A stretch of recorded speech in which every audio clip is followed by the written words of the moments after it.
గణపతికి అత్యంత ప్రీతిపాత్రమైన తిథులలో ప్రధానమైనది చవితి తిథి.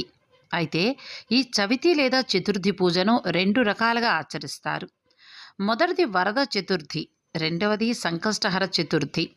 అమావాస్య తరువాత వచ్చే చతుర్థి రోజున చేసే వ్రతాన్ని వరద చతుర్థి అని, పౌర్ణమి తరువాత వచ్చే చతుర్థి రోజున చేసే వ్రతాన్ని సంకష్టహర చతుర్థి లేదా సంకటహర చతుర్థి వ్రతం అని అంటారు.